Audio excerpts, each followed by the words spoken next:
On tour in Australia, I once asked the England manager, Doug Insole, a very naive question: will anybody bother to turn up at the MCG or Sydney if the series is already decided? He looked at me aghast before responding, they will be there in their thousands.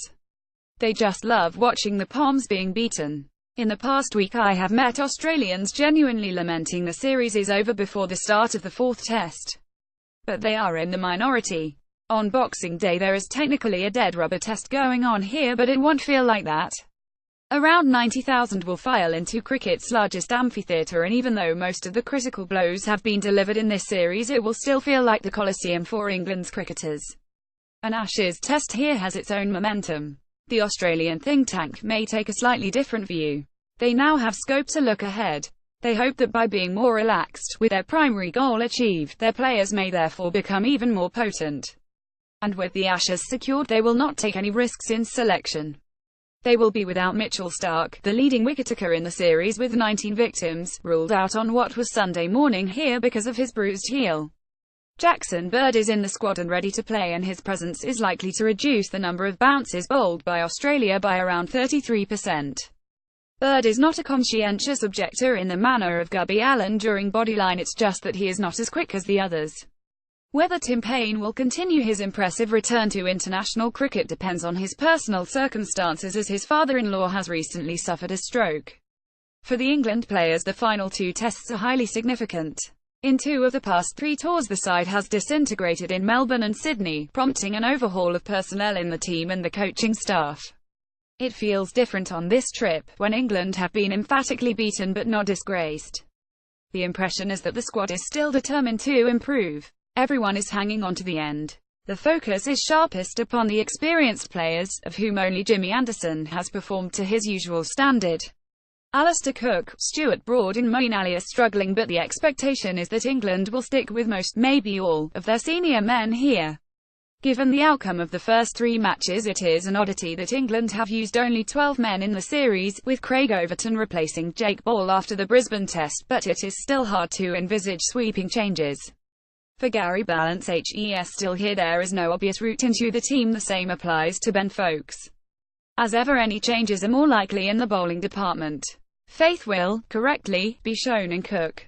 We know he has been practicing hard, which is not surprising and mostly reassuring.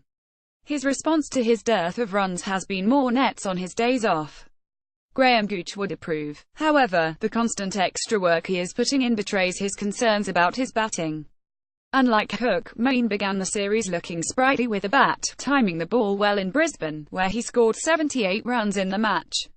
Now that hairline stumping decision in the second innings there, albeit on a white line that would not look out of place in the middle of a road, feels like a turning point. A major innings in the first test and Moeen's tour might have taken off. Instead, there has been a steady decline. At the crease he has been tormented by Nathan Lyon and comprehensively outbowled by him as well. England might stick with him for one more game. Broad's situation is different, but almost as troubling.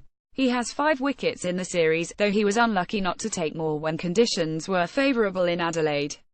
The problem for him is that he has not been bowling badly, but still the wickets have not been forthcoming.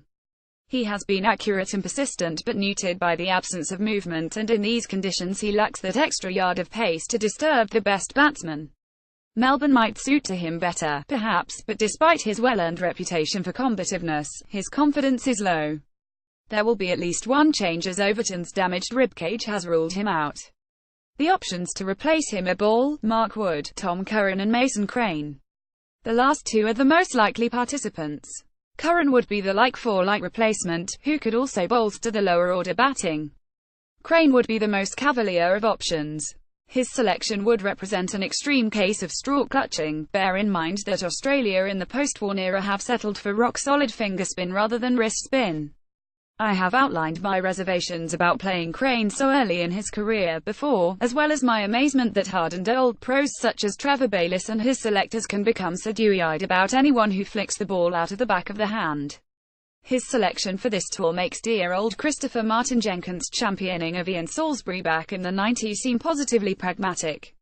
Crane is clearly a sparky, gifted cricketer, even if he is not a regular for Hampshire in part due to a crazy championship schedule, and he deserves the very best of luck if he gets picked here.